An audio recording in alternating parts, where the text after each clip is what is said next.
Hello guys! May dumating sa aking parcel. Binigay sa akin ni Madam Yap Antel. Binigay niya sa akin. Nakaraan binigyan niya rin ako ng damit. So ngayon, i-unboxing natin. Unboxing! Thank you, ma'am! Nasa natin, yung binigay niya sa akin. Tingnan natin kung ano siya. Yes, na.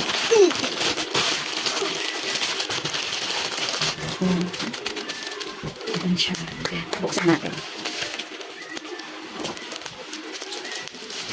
Kung nagpapapaya ako ng po dyan. Kaya mo sa damit at mama mo to. Tingnan mo, nakabox siya. Oh. Yung sa akin ni ma'am. Thank you, ma'am. Ano yan? Ayan siya. Oo, diba? Oh. Ano yan? Binigay niya sa akin to. Nakaraan, binigyan niya ako ng casual dress. Terno na damit. Ano ko, tama ba yung casual dress? Basta ganun. Terno siya na damit. Ngayon naman, ito yung binigay niya sa akin. Tingnan natin ha. Bubuksan na saan ba? Pilit ba? Tingnan natin kung ano ito. Wow, relo. Anak mo ano? Ayan yung relo. Ako na lang. Ganda. Wow, ang ganda niya oh. Hindi pa. Ang Kanina ganda. yan, akin na. Di ba akin? Akin. Pilit mo naman na.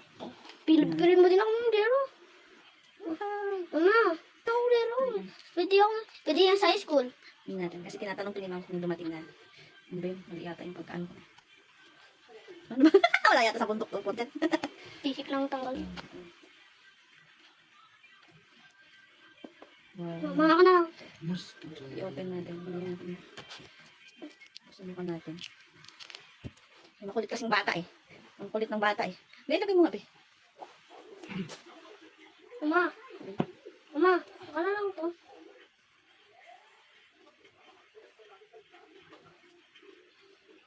Kung makita ito ni Iris, hingiin na naman sa akin.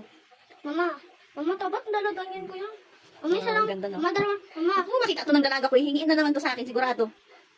Bima, ayaw. Mama, Bima, ayaw mo na. Thank you so much. Ang ganda oh. Thank you, madam. Sa ulitin, charot. Mama, bilhin mo din ako maganda. Saka baka may gusto magbigay dyan. Baka naman. Mama. Thank you very much.